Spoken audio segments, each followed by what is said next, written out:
everyone. So I don't know what's happening today. I don't know why. I don't know what's happening, but anyway, welcome back. Welcome back to the Live Again series. Welcome back. Welcome back. Welcome back. Welcome back. Welcome back to the Live Again series. Welcome back. We're gonna conclude. Whether the devil likes it or not. We're going to conclude this Live Again series. So welcome back. Please let me know that you can see me. I'm not sure why I can't see anyone. This happened the last time. I wasn't able to see anybody's comments. I wasn't seeing anybody's comments, and the same thing is happening now.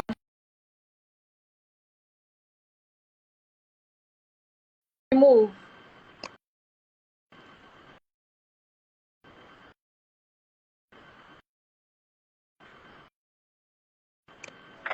We move. Oh, we what? We move. So, Chinaza, please send me a DM so that we can conclude your talk. I don't want us to keep talking about it and then it will go off and then we'll come back and then it's go off and then we'll come back. So it's clear that maybe it needs more deeper um, um, perspective. So we'll just leave it for that. So before we went off, uh, my guest Chinaza Favour was talking about the fact that she cannot write off God from her story because God gave her an analogy of resurrection and death and helped her to see that, okay, there was a level of death that she was dying, and that wasn't the end of her life. And there was a new version of herself coming up, and that she should just cheer up. And he helped her to deal with her pain and make her a better version. And she said that this particular version, this person that she is now, is better than the one that she was before. And that's really one of the benefits of living again. You think that you have a life until God begins to show you the life He has in mind for you. By the time He shows you and you are obedient enough to walk in that path, you will see yourself on another side that you did not even expect. And you will see yourself growing. You will see yourself as a better, highest version of yourself. And I was sharing an equation of event plus R equals outcome. E plus R equals O. For someone who needed that, right? It's E plus R equals O. Event plus response equals outcome. Life can happen to you. Something can happen. How you respond will determine the outcome of that thing. So let's start looking at our outcomes and at our responses so that we can determine our outcomes. Let me move quickly to the next question so that we're like, okay, this thing is going. Let's move to the next question. So why is it important to live again, right? Why is it important to live again? And what is at stake? If a person chooses to exist, what is what's the big deal really? Why should a person live again? What's the big deal? Because there is more. Mm. Simple. There is more to you than there has been to you. I really hope that people that are listening are making sense. There's more to your entire existence.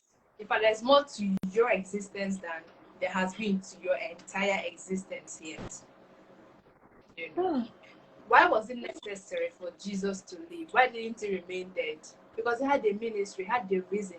So why do you think that you do not have a ministry or have a reason for the dark phase of your life now, just because you're going through a dark phase? So when I was contemplating, not just contemplating, but in the periods that I attempted suicide, I was not thinking that there was any need for me to live. You know, all I could see was darkness. That's why when I see people who commit suicide or who contemplate or even attempt suicide, I don't look at them from a judgmental point of view, exactly because I know what it means to be at the edge of the cliff. I fell I fell off the cliff, not literally, but figuratively. I jumped off the cliff, not fell. I jumped off the cliff the first time. God helped me. I did not die. Wow. I found myself, I went back to the edge of the cliff again and jumped again.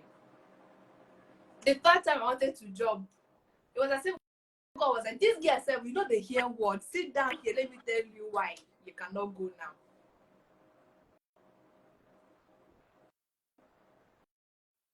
if I had gone, I cannot tell you how many youths would waste away. Because what we don't understand is there are lives connected to you, there are destinies attached Come to you. on. And if anything should happen to you, what will happen to them? Yeah, without me, I can be selfish when I'm thinking, right? What is in it for me? But at the time when I gave up trying to unalive myself, it was not what was in it for me that kept me. It was what was in it for other people attached to me that kept me. Starting with my son. What was I thinking? You know, as a result of what I've been through, a lot of girls, not just girls, a lot of young people have told me, do you know that I was just about to swallow this sniper before your post popped up? And I can't even imagine myself taking my life. Because what am I thinking? I cannot tell you how many women, how many young girls have given up their desire to take, to take away the pregnancy that they had because of my posts, my content. Do you know how many generations have been saved because I chose to live again? I'm not bragging. I'm just trying to explain something. That if as a youth, you take your life now, you've not even had children. You've not even gone anywhere. Do you know how many people you could have impacted if you lived longer, but you cut your life short? Now, because I did not take my life at the time that I wanted to, because I could not that I did not, because I could not take my life at that time, and I decided to live again, find the purpose in my pain, find the purpose for my pain. I am inspiring thousands of youths, thousands. It asks me when, what generation mostly comprises my audience. I told you they are mixed. 50% Gen Z, 50% millennials. Why are millennials listening to me? Why? I even have some people that are older, people that are 60 plus listening to me. Why? Because it is not really age that binds us, but our purpose that binds Yeah, us. absolutely. I agree. The message I share resonates with everybody that clicks on that follow button. Yeah. So why should you live again? Because this life is not just about you. Number one, when you understand that destinies are attached to you, you owe it to yourself to be the best version of yourself so that those ones that are attached to you can also live and be the best versions of themselves too. You owe it to yourself to understand that whatever that happened before now is a very tiny drop in the ocean of your entire existence. You don't even know what is coming. You don't even know what God has for you. Like, the Bible literally says that eyes have not seen, ears have not heard. Neither, I'm not trying to preach here. I'm just telling you why you should live again. Neither has it come to the imagination of man what God has prepared for his own. You cannot even start to imagine the enormity and the gravity of your purpose. Yeah. The fact that you cannot see it now does not mean that it is not there. Yeah. It is there. Yeah. It Yeah. is there. So you need to live for you and for others. You need to believe in yourself again. You need to believe in God. Because sometimes I don't even believe in myself. In fact, most times I don't even believe in myself enough. But I believe Yeah. in the God who gave me all the things that He gave me for His glory and for the redemption of other people that are looking up to me. whether old or young. It doesn't matter. Looking up is not a function of age, Yeah. right? So you live because tomorrow is better. You live with that hope. So, because at the point when I was contemplating suicide, I did not really think of this. I did not think that tomorrow can be better. Yeah. But since I started having that mindset, oh, my best years are not behind me, that sentence is very simple, but one of the deepest sentences I've had to, Yeah. tell myself. My best years are ahead of me; they're not behind me. This death I'm dying now, if I can find the strength, the courage to resurrect, I'm Yeah. resurrecting to a more glorious existence Yeah. A better than what life. I'm used to. That is Wow. why you should live again. So, because tomorrow is better, you live again. And because some people will waste away if you don't live again, you have to live again, starting from your immediate family and to your community and the global community at large. People have sent me messages from the United Kingdom, from the US, from India, from Tunisia. Oh, I came across your content and I just want to say thank you for that, because it helped me to, most of the time, it's even people that are suicidal that are coming across my content. Because of your content, I have the hope that my Hope. life can be better again. Mm. Mm. Is that not why I'm here? Mm. Because I'm alive. I can watch my son grow. If Yeah. I succeeded in that unaliving attempt, I would not have been able to, witness my son's first birthday, his second birthday. He's 5 now. And like every single day I look forward to seeing the eyes of my son. That would Mm. not have been possible if I was gone. You attended your life. Mm. Yes. Wow. So living again, I mean, that was in the physical, that was in a physical example, but even emotionally, why should you live again? Because you deserve a better life. You deserve healing. You deserve happiness. You deserve joy. You deserve it. Yeah. Regardless Joy. Like. of what it's been like, you Mm. deserve to be happy. Because even at some point when I was contemplating, should I forgive or should I not forgive all those people that molested me as a child? I'm like, still, that you deserve to be happy. If you don't forgive these people, you are giving them power over you for the rest of your life. And some of them would have died. Some of them are busy carrying on with their lives. And you are here cleaning yourself over what they did to you, that they're not even taking blame or responsibility for. But if I let go, I will be happy. I will be fine. So why won't I let go? Because I deserve the lightness that comes with a free heart, Yeah. The an lightness. unafraid heart. Mm. So Mm. it's not really about people that have hurt you. It's about you and the lives that you can touch when you decide to live again. So yeah, Wow. that's it. That is funny enough. If you think about yourself, you will not live again. That's the truth, because there's nothing about yourself that might inspire you to live again. But if Yes. you think about the lives that are connected to you, and I say this so much that sometimes I feel like I say it too much.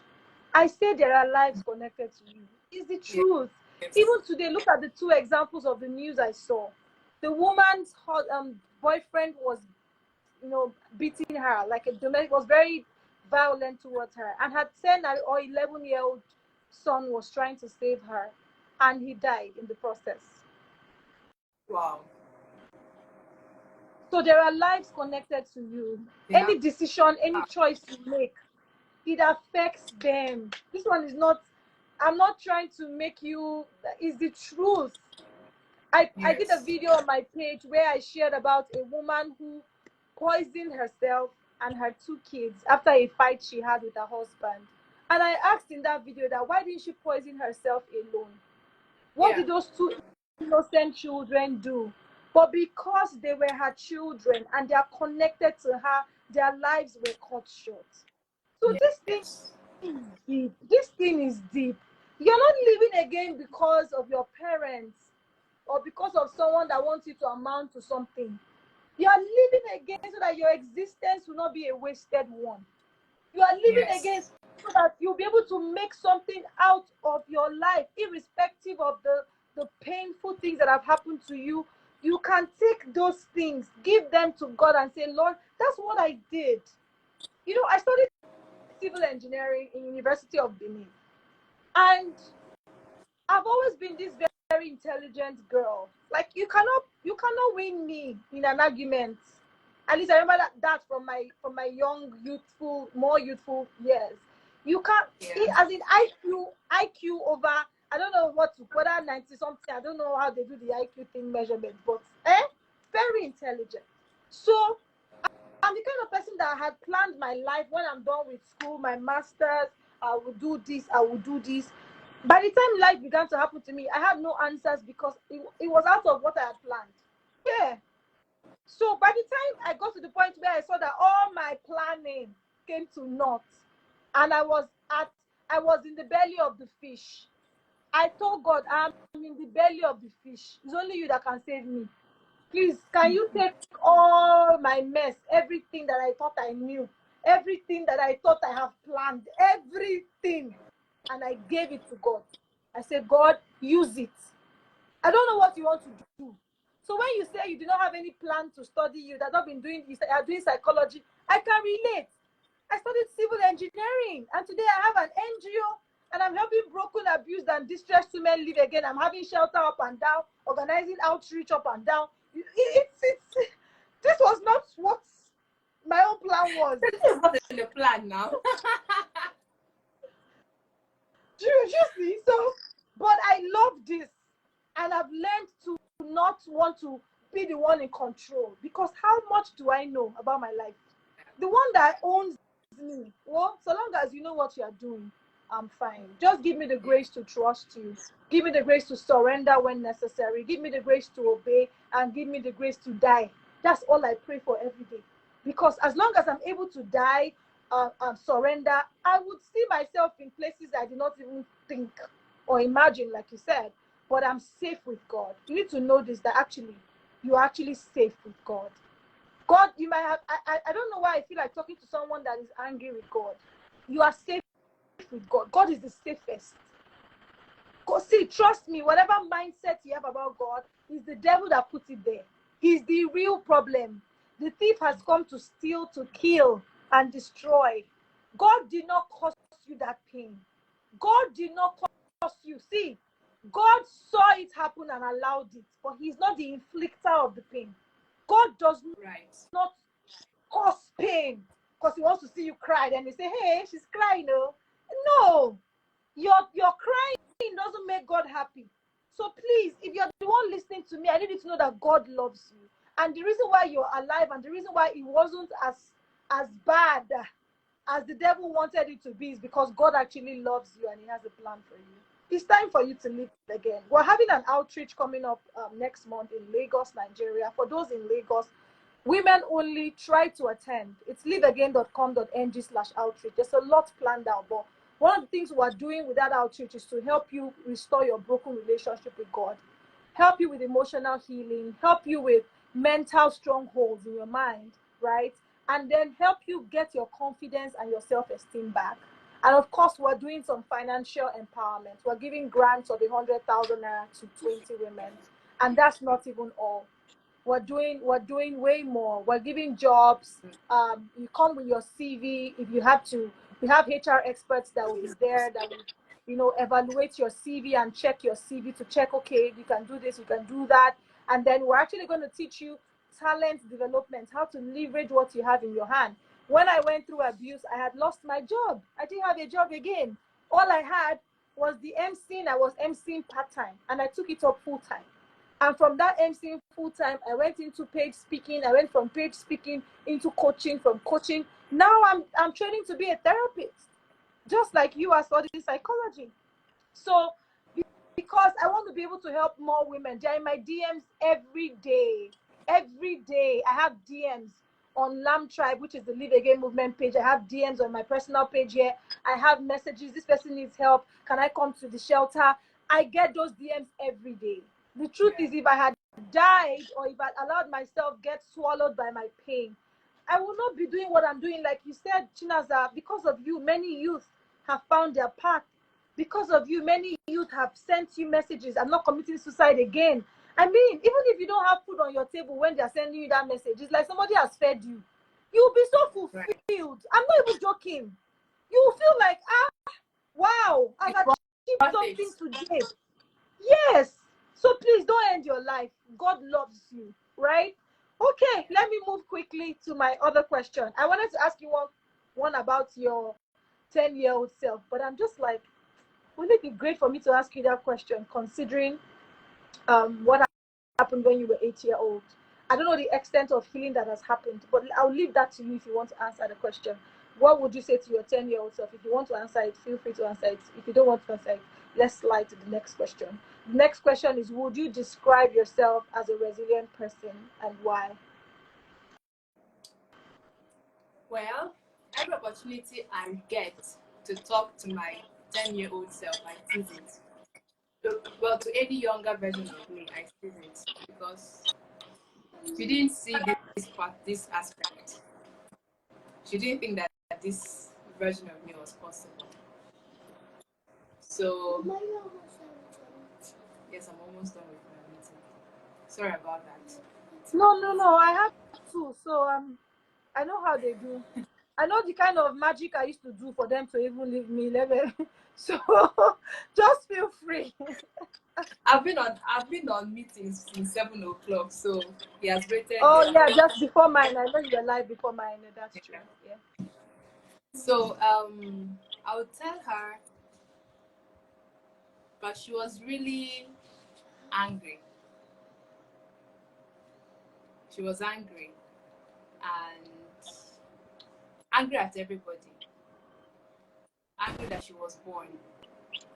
Angry that she was molested. Angry at God. Angry at every and everything. And nobody knew because she was keeping all of them to herself. So I would tell her that she should share. Because at some point I had to ask my mom. Sorry, remove that, stop that. I had to ask my mom at some point. That's Josh at the background, though. Yes, so I had to ask my mom in my 20s, have I always been reserved like this? So that I would know whether it was my experiences that made me reserved. She said, oh, yes, so even from when you were born, if you were not fed for a whole day, you will not cry. You just stay there. It is the person that fed you 6 years ago. You should go outside, I'll be done soon. No, go outside. I'm so sorry. Go outside, I'll be done soon. Thank you.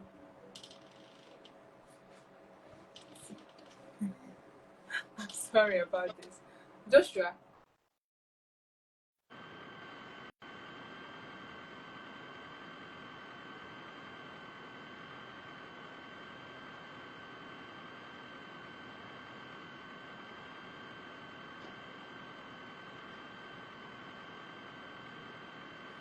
I'm so sorry about that.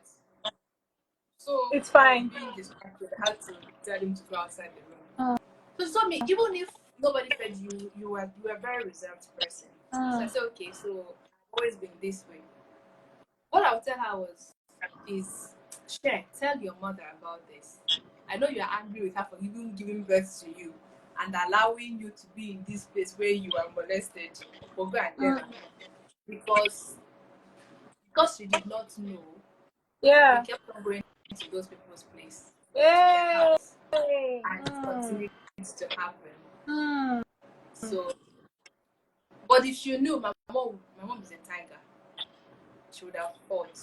She would have, confronted them, and maybe be more careful who she allows me to stay with. But because because she trusts a lot, she allows us to be with any and everyone. So I wish to tell her to go share. That is why at this point in my life, I'm very open to sharing, to having conversations, because keeping to myself as a young girl, even as a teenager, till I was 18, did not help me. So when people ask me, oh, how did your day go? It's almost like I'm an oversharer now to people that I really keep myself. But that is because I was very reserved as a child. And I feel like sharing more now is my own way of getting out of that shell and connecting more Helping and sharing others. my feelings. Yeah. Exactly. So I'll tell her to share more. And that she's beautiful and she should stop being angry. That the 26 years version of her is very beautiful and happy. Actually, yeah. I hope she heard that. Anyway, would I She would I did. would I call myself a resilient person, and why? Yes, I'm resilient. Well, given my experiences so far and how I've bounced back, I'm resilient. But I can also be not resilient, especially when I set my mind to, okay, this is not worth this death now. Let it just continue being a death. I don't want to come back to life when it comes to this one, you know. But when it is pertinent, when it is important that I come back, that I try again, I'm that lady that is not afraid of failure. Mm. I'm not afraid of, oh, what if this does not go well? I'm more afraid of what if it goes well. And that is crazy. People are afraid of failure. Chinaza is afraid of success. How? How does that even make sense? I'm afraid of the fact that, okay, my schedule is going to change. My circle of friends might change. My routine might change when it goes through. But I'm not afraid of, oh, it did not go well. Let us look at what did not work and try again. I've failed several times and I've come back several times. I be like, don't you get tired? I don't get tired. But That's resilience there's right there. there's Yeah. a higher likelihood that Chinaza will not go through with a plan if she sees that it will be a success. Mm. I'd rather go through with the plan. That's I don't even know how that fear of makes sense. success. It's called fear Yes, of success, actually. yes. And I've tried to research, conduct some research on it, and I'm not seeing anything very tangible. Mm. Because maybe people are not talking much about it or something. It's mostly the fear of failure that is very Yeah. popular. But am I resilient? Yes, I know how to bounce back. Like I said earlier, I don't see death as the end. It's usually the beginning of something. So when a failure happens, Mm. it's a death. But then I look at the lessons I can learn. What did I not do well? Okay, let's try it again. Let's rerun. If I were to be a techie, to be into product development, no, we'll launch the best product because I'll Yeah, keep back on to back. tuning it. Yes, Just those until we come up with something emotions good. into it. Mm. Yes, Wow. yes. So I'm resilient. And those are why I'm resilient. Chinaza, you are amazing. And if I end this live without telling you, no, that would not be a me for me because I always give people their flowers. You are Okay, thank amazing. you. You are Thank you. beautiful. And like you told your 10-year-old self, um, you should see the 26-year-old. She's beautiful. And I think one of the things that makes you very beautiful is not even just your looks or your purity or your the pureness of your soul. It's it's the fact that you have a beautiful heart. And I think that's what the devil was after from when you were 8 years old. Because he knew that if he stole that from you, you won't be able to touch lives like you're doing today. Because that heart will be messed up. But thanks be to God who snatched that heart back from him and began to clean it up. And that's why you can give what you're giving today. So you are amazing. And if there's anyone that has listened to us till this point, maybe all the times we went off and came back and you're here, Thank you. But I want you to know that God has a plan for you, and God wants you to live again if you're listening to us. To be very honest, showing up is not easy. And if I ask Yeah. Chinaza, she will tell you, it's not, it's very far. In fact, living again is one tough road. It's a road that sometimes you're like, I can just be myself and my own, myself and I. Sometimes you actually want it. Like, I beg. But the truth is, if you don't live again, there are lives connected to you. Personally, I went through generational trauma without knowing that that was what I went through. Mm. After I went through abuse, I started asking God questions. That's why I don't like when people say that God is the unquestionable God. I can fight that person. Literally. God is not. God It's not wants you to ask him questionable. questions. Yes. He actually desires that you will come and ask him that why is this thing like this? Why did this Yes. happen? What He could I said, have come, done? let us reason Let us together. reason together. Please, whatever narrative you've heard, whatever thing you've heard that is not in line with God's word or is not serving you, please throw it away. God is not. I say this thing all the time. That is when I began to ask questions that I began to get answers. If I had asked nothing, I would have gotten nothing. One of the questions I asked God is, with all my speaking in tongues, with all my serving you, with all my being a good girl, with all my being intelligent and going to school and coming out and graduating and all the things I thought were the good things, with all my good character, how did I end up How? with an abuser? How, please? I asked God. I asked God. And He took me back to my childhood. He took me to my childhood. And He made me see that I observed some things growing up that scarred me. That I did not know the extent to which it had scarred me. But that was the tool the enemy used to perpetuate what he wanted to do. But he already had a plan from beginning. Yeah. That's why he allowed it. That's why he allowed it. Right? So I had to ask God questions. My mom herself had gone through her own. But she didn't think there was, she just felt, sometimes maybe these things are just coincidences. Sorry, give me a second.